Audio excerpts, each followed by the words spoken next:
السلام عليكم ورحمة الله وبركاته. إن الحمد لله نحمده ونستعينه ونستغفره ونعوذ بالله من شرور أنفسنا وسيئات أعمالنا. من يهده الله فلا مضل له ومن يضلل فلا هادي له. وأشهد أن لا إله إلا الله وحده لا شريك له وأشهد أن محمدًا عبده ورسوله. يا أيها الذين آمنوا اتقوا الله حق تقاته ولا تموتن إلا وأنتم مسلمون. يا أيها الناس اتقوا ربكم الذي خلقكم من نفس واحدة وخلق منها زوجها وبث منهما رجالا كثيرا ونساء واتقوا الله الذي تساءلون به والأرحام إن الله كان عليكم رقيبا. يا أيها الذين آمنوا اتقوا الله وقولوا قولا سديدا يصلح لكم أعمالكم ويغفر لكم ذنوبكم ومن يطع الله ورسوله فقد فاز فوزا عظيما. أما بعد، فإن أصدق الحديث كتاب الله وخير الهدي هدي محمد صلى الله عليه وسلم وشر الأمور محدثاتها وكل محدثة بدعة وكل بدعة ضلالة وكل ضلالة في النار. أيها المؤمنون، أوصيكم وأوصي نفسي بتقوى الله تعالى طاعته ومتابعة الرسول عليه الصلاة والسلام. Enyi waumini, na kuhusieni pamoja na kuihusia nafsi yangu kumcha Allah subhanahu wa ta'ala, na hivyo hivyo na kumfuata na kumuiga bwana mtume sallallahu alayhi wa alihi wasallam. Kumbukeni ya kwamba bado tumo ndani ya mwezi mtukufu wa Ramadhani, tukitekeleza ibada ya funga ambayo ni rukun min arkani al-Islam. Ni jambo ambalo limefaradhishwa na Allah subhanahu wa ta'ala kwetu, kama vile ambavyo lilifaradhishwa kwa wale waliotangulia kabla yetu. Basi ni wajibu wetu kila mmoja kuilinda saumu yake, kuilinda ibada yake na kuifanya vizuri kabisa, pasi na kuitia dosari. Licha ya kwamba tuko katika saumu, lakini mwezi huu umekuwa ni mwezi wa kheri, kuwa ni mwezi wa ataa. Basi tuchukue fursa hii kukumbushana uwajibu wa zakaa. Uwajibu wa zakaa katika zile nguzo tano za Uislamu, basi nguzo ya tatu ni itau zakaa, ni kutoa zaka. Zaka ni jambo ambalo limefaradhishwa na Allah subhanahu wa ta'ala na mtume sallallahu alayhi wa alihi wasallam. Wa qala sallallahu alayhi wasallam, tu'khadhu min aghniyaihim faturaddu ala fuqaraihim. Zaka huchukuliwa kutoka kwa wale waliokuwa na uwezo wa kutoa zaka, kisha ugawanywa na upewa kwa wale wenye kuhitajia, mafakiri, maskini, na kama alivyoelezewa katika aya 60 ndani ya sura Toba, kama tutavyoelezea huko mbele. Yaqulu Allahu tabaraka wa taala, wa aqimus salata wa atuz zakata warka'u ma'ar raki'in.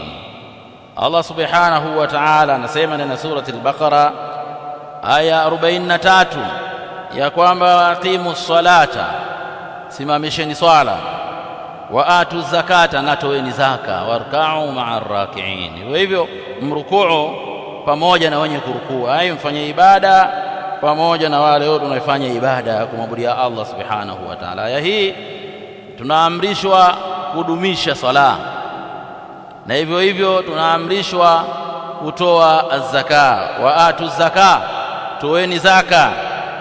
Wa qala ta'ala, wama umiru illa liya'budu Allaha mukhlisina lahu ad-din hunafaa wa yuqimu as-salata wa yu'tu az-zakata wa dhalika dinul qayyima.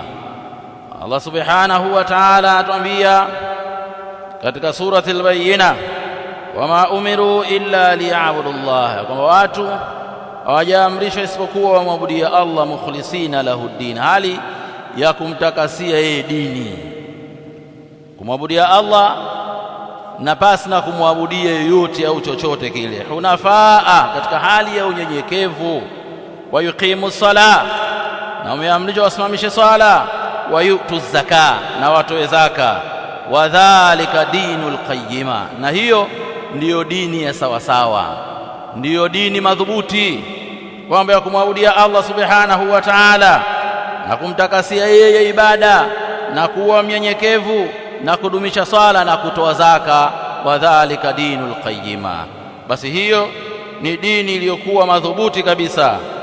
Wa qala ta'ala, khudh min amwalihim sadaqatan tutahhiruhum wa tuzakkihim biha wa salli alayhim inna salataka sakanun lahum wallahu samiun alim. Khitabu hii muwajjahun ila nabii sallallahu alayhi wa alihi wasallam. Maagizo haya yanaelekezwa kwa mtume sallallahu alayhi wasallam, akiambiwa khudh min amwalihim sadaqatan, chukua kutoka katika mali zao zaka, tutahhiruhum, ili uwataharishe hao na amradhil bukhl washuha, watuzakkihim, na uwatakase biha, kwa hiyo zaka, wasalli alaihim, na uwaombee rahma hao, inna salataka sakanun lahum, hakika dua yako ewe nabii kwa wao ni utulivu, wallahu samiun alim. Allah subhanahu wa ta'ala anamwamrisha mtume sallallahu alayhi wa alihi wasallam, ikimtaka kwamba achukue zaka kutoka katika mali za waumini, na mtume sallam akaandaa idara ya ukusanyaji wa zaka, akawateua baadhi ya maswahaba wakawa wanapita maeneo mbalimbali kwa waumini na kuangalia, je, kwa mali hii mtu anayomiliki, iwe nafaka, iwe dhahabu au fedha, je, imefikia kiwango cha kutoa zaka, na je, imefikia yale masharti ambayo yanastahili kwamba itolewe zaka. Katika hayo, pamoja na mifugo yao, wale ambao mali zao zilikuwa zinastahili, basi wanapigiwa mahesabu na zaka inachukuliwa inaletwa kwa mtume sallallahu alayhi wa alihi wasallam, na moja kwa moja kugaiwa kwa wale waliokuwa wenye kustahiki. Wa an ibn Umar radhiyallahu ta'ala anhuma anna Rasulullah sallallahu alayhi wasallam qala buniya al-islamu ala khamsin. Anasimulia Abdullah ibn Umar ibn al-Khattab radhiyallahu ta'ala anhuma ya kwamba mtume sallallahu alayhi wasallam amesema, buniya al-islamu ala khams, Uislamu umejengwa juu ya nguzo tano: shahadatu an la ilaha illa Allah wa anna Muhammadan rasulullah wa anna Muhammadan abduhu wa rasuluhu.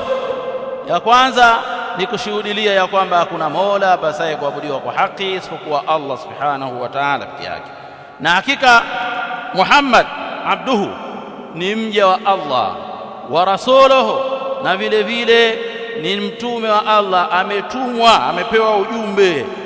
Wa iqami salah, na hivyo hivyo umejengwa Uislamu juu ya nguzo hii ya pili, kusimamisha as-sala. Wa itai zaka, na kutoa zaka.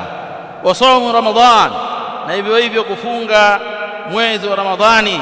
Wa haji albayti, na kuhiji katika nyumba tukufu ndani ya mji wa Makka. Almuhim, hizi ndio nguzo tano. Katika hizi kwamba kuna swala la kutoa zaka, ina maana kama vile ambavyo tunavyoona uwajibu, ulazima uliopo katika shahada, ulazima uliopo katika iqami sala, hivyo hivyo ulazima na uwajibu upo katika kutoa zaka.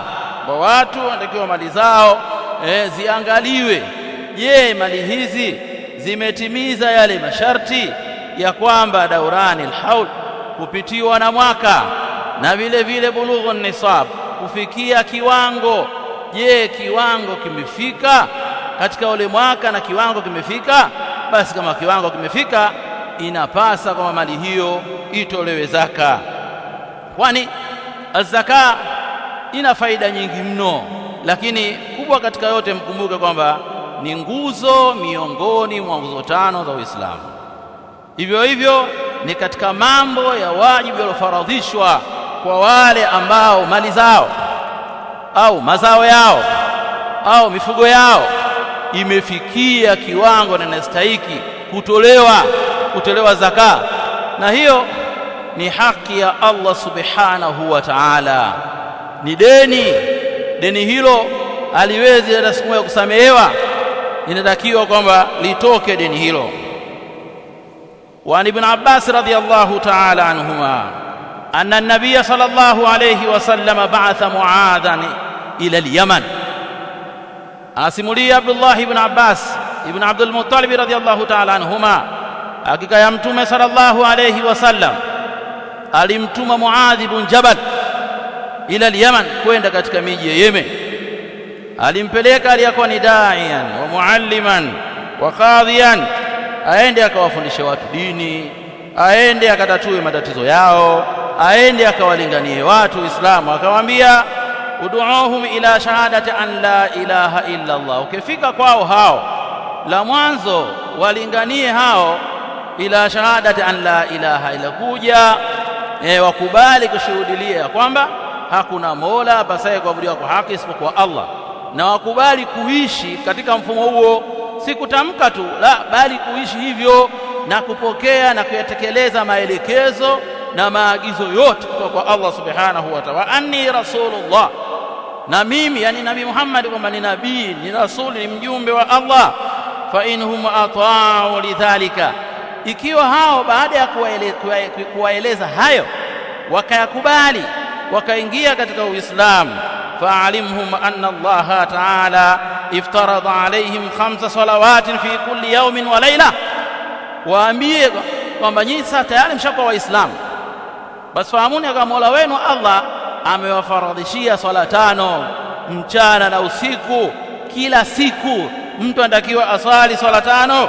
Fa inhum ata'u lidhalika, na ikiwa wao watatii hayo, watasimamisha sala, watadumisha sala, fa'alimhum anna Allah aftarada alayhim sadaqatan, wafahamishe, wafundishe ya kwamba hakika Allah subhanahu wa ta'ala amewafaradhishia wao zaka, amewafaradhishia kutoa zaka, tuukhadhu min aghniyaihim wa turaddu ala fuqaraihim, na hiyo zaka uchukuliwa kutoka kwa wale wenye uwezo, wale ambao mali zao zimefikia yale masharti ya kutolewa zaka. Kisha baada ya hapo faturaddu ala fuqaraihim, na urejeshwa au gawanywa uelekezwa mali hizo kwa wale mafakiri, kwa wale maskini waliokuwa katika jamii yao, kwa wale ambao wasiokuwa na uwezo. Kwa jambo hili, jambo la kutoa zaka ni jambo kubwa mno, ni jambo la wajibu, jambo la faradhi, na wakati huo ni ruknu min arkanil Islam, ni nguzo katika nguzo za Uislamu. Wayaqulu Jarir ibn Abdullah al-Bajali radiyallahu ta'ala anhu, bay'atu an-nabiy sallallahu alayhi wa sallama ala iqami salah. Nasimulia ashabi al-jalil Jarir ibn Abdullah ya kwamba mimi nilikwenda kwa mtume sallallahu alayhi wasallama kwenda kumpa mkono wa utiifu ala iqami sala, juu ya kudumisha sala, kwamba maisha yangu yote mimi nitadumisha sala, wa itai zaka, na kama mali yangu ikiwa imefikia vigezo basi nitatoa zaka, wa nushu li kulli muslimin, na hivyo hivyo kumpa nasaha kila Muislamu ambaye anahitajika yeye apate nasaha katika jambo fulani. Hii ndiyo ilikuwa ni mwenendo wa masahaba ridwanullahi ta'ala alaihim, wakienda mbele ya mtume sallam kumthibitishia kwamba wao watasimama katika hilo na wala hawatarudi nyuma. Taban walisimama hivyo na wala hawakuyumba. Hata zama alipokufa bwana mtume sallallahu alaihi wasallam, baadhi ya Arabi, baadhi ya mabedui walitaka kuyumba, lakini Abu Bakar khalifatu rasulillahi sallallahu alaihi wasallam akasimama akakabiliana nao na kulazimisha kila ambaye mali yake inastahili kutolewa zaka itolewe zaka, na mtu atakayegoma itachukuliwa kwa nguvu na kuletwa kisha kugawanywa kwa wale wenye stahiki. Faqama ala dhalika Abu Bakar Siddiq radhiyallahu ta'ala anhu, Abu Bakar akalisimamia hilo, ikiwa ameambatana na jamaa al-sahaba na kundi la maswahaba, kuonesha ulazima, ufarad, uwajibu wa kutoa zaka.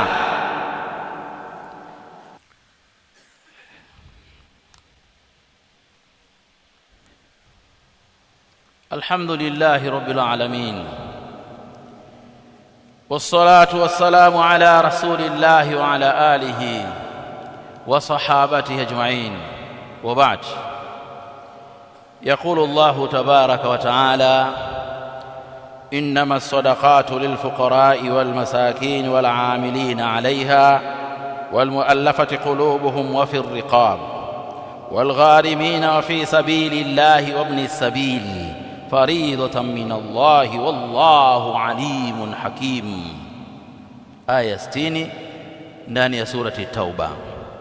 Allah subhanahu wa ta'ala anatufafanulia wale ambao wanaostahiki kupewa zaka. Aya hii imekuja kuwafafanua na kuwaweka wazi katika zile njia za kheri, kwa sababu njia za kheri ziko nyingi mno, lakini njia ambazo au wale ambao wanaostahiki kuelekezewa zaka kama ilivyokuja faturaddu ala fuqaraihim, kwamba wale wanaostahiki ni hawa. Wa kwanza ikisema Allah tabaraka wa taala, innamas sadaqatu lilfuqara, hakika zaka wanaostahiki kupewa ni mafakiri. Fakiri ni mtu ambaye huenda katika siku akapata chai wala asipate tena chakula cha mchana wala asipate cha jioni, au akapata cha mchana tu au cha jioni tu, au akakosa kabisa. Maana huyu ni ashaddul haja, ana haja zaidi kutokana na hali aliyokuwa nayo, kutokana na ule ufakiri uliomgubika mtu huyo.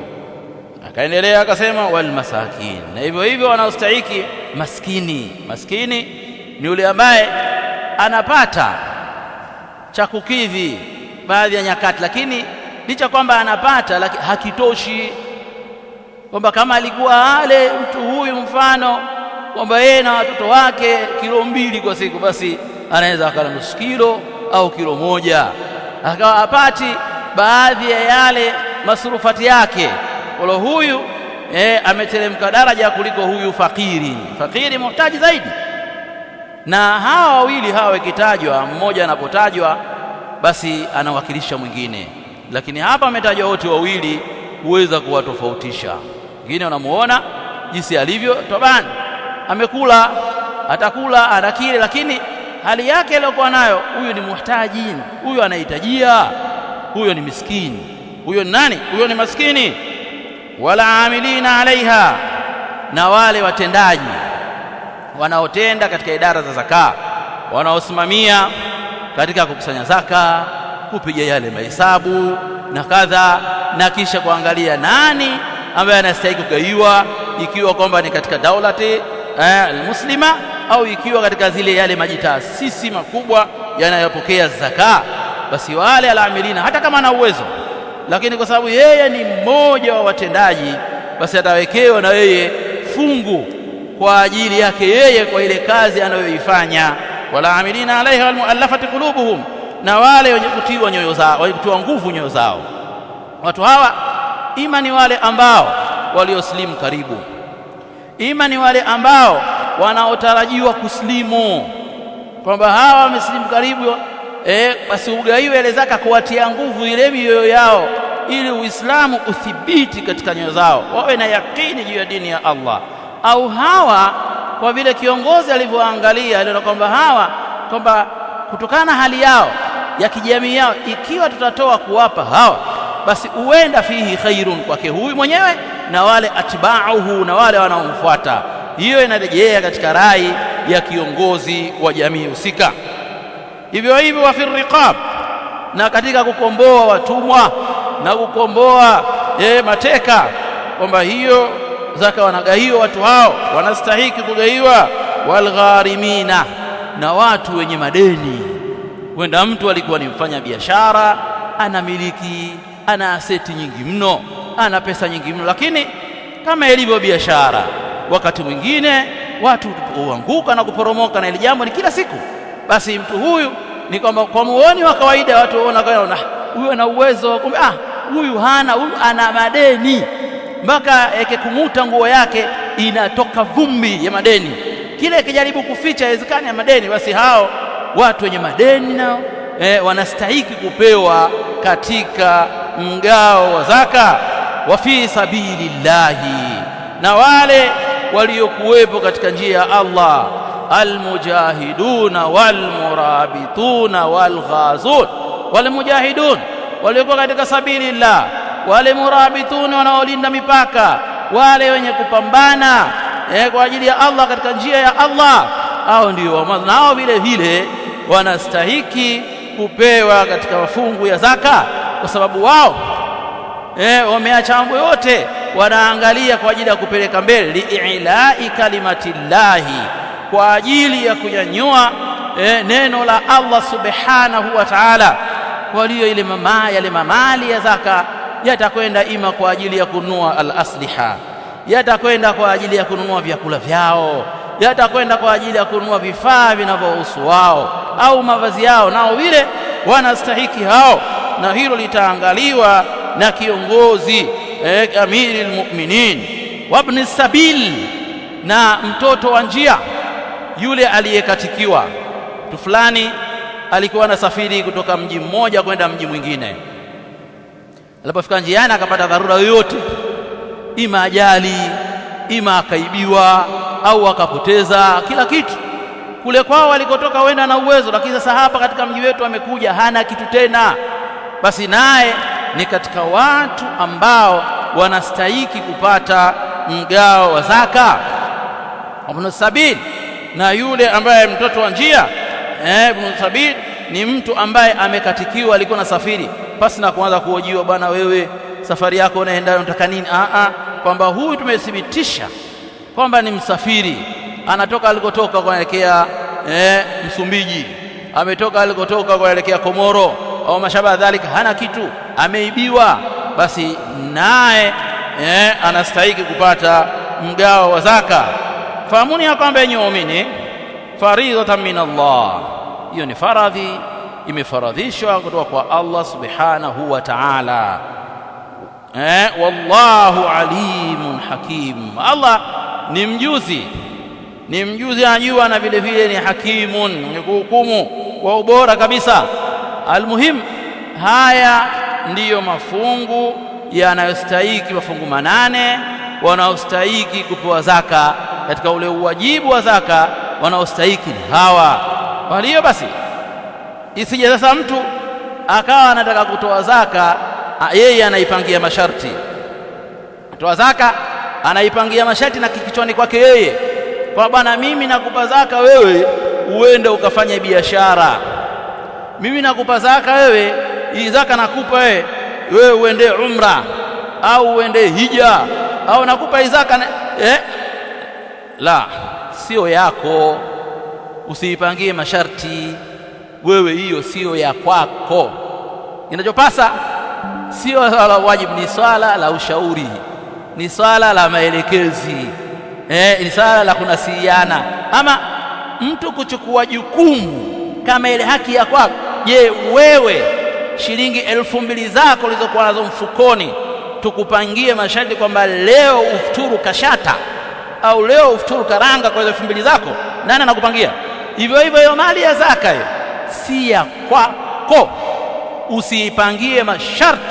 Acheni, haifai, kwamba inatakiwa igawanywe katika mafungu haya ambayo Allah subhanahu wa ta'ala ameelekeza wazi kabisa ndani ya sura hii, surati Tauba. Aya hii ni aya ya 60 ambayo imeondoa ule mkanganyiko. Kwa nini? Kwa sababu zuyina linnasi hubbu shahawati minan nisai walbanina walqanatiri almuqantarati min aldhahabi walfiddati walkhayli almusawwama. Kwa kawaida watu tumepambiwa sisi kupenda mali. Kuanzia wanakupenda wanawake, kupenda watoto na vile kupenda mali. Sasa linapokuja swala linalohusu mali, Allah subhanahu wa ta'ala anasimamia mwenyewe hata ule mgao na kutoa maelekezo. Mfano wake katika aya hii amewaelekeza ni kina nani, watu hao ni watu wa aina gani. Ameelekeza mbea 8, mafungu 8 kama ilivyokuja katika faraidh. Ukiangalia faraidh, Allah subhanahu wa ta'ala aya 11, aya 12 na aya ya mwisho ndani ya suratul Nisa ameelezea namna ya mgao wa mirathi, namna mali iliyoachwa na marehemu inavyogaiwa. Wewe kwa mujibu wa daraja yako unatakiwa upate kadha, upate kadha. Amegawa mpaka thumni 1/8 ya mwisho kabisa, ambayo hiyo ni ya wake. Ili kuondoa nini? Ili kuondoa ule utata ambao unaweza kutokea kutokana na watu jinsi walivyoomba. Mioyo yao ni mioyo ni tamaa, tuna tamaa. Sasa Allah ametuondolea, ibakie ni sisi kufuata maelekezo na maamrisho ya Allah tabaraka wa taala, au tukaamua sisi tupige pande maelekezo ya Allah twende wenyewe tunavyotaka. Lakini tukienda wenyewe tufahamu ya kwamba tunamwasi Allah, na vile vile hizo mali zetu tunazipeleka katika hatari ya kuangamia na kuharibika na kupotea, na hivyo hivyo mbele ya Allah kuwa katika adhabu yenye kuumiza. Yaqulu Allahu tabaraka wa taala, inna Allaha wa malaikatahu yusalluna ala nabi ya ayyuhalladhina amanu sallu alayhi wa sallimu taslima. Allahumma salli ala Muhammad wa ala ali Muhammad kama sallaita ala Ibrahim wa ala ali Ibrahim innaka Hamidum Majid, wa barik ala Muhammad wa ala ali Muhammad kama barakta ala Ibrahim wa ala ali Ibrahim innaka Hamidum Majid. Rabbana atina fid dunya hasanah wa fil akhirati hasanah wa qina adhaban nar. Allahumma ighfir lana wa li ikhwanina alladhina sabaquna bil iman wa la taj'al fi qulubina ghillan lil ladhina amanu rabbana innaka raufur rahim birahmatika ya arhamar rahimin. Allah tunakuomba utakabali saumu zetu. Allah tunakuomba utuondolee ubakhili katika nafsi zetu. Allah tunakuomba utukabalie visimamo vyetu kwa Ramadhani. Allah tunakuomba tudumishie amani katika nchi yetu. Hivyo Allah tunakuomba umpe taufiki rais wetu Mama Samia Suluhu pamoja na serikali yake katika kuongoza kwa haki na uadilifu. Allah umpe taufiki mama huyu atuongoze katika amani, na umpe baraka mama huyu ili baraka. Hii ni Wajawema Online TV. Hapa ni elimu tu.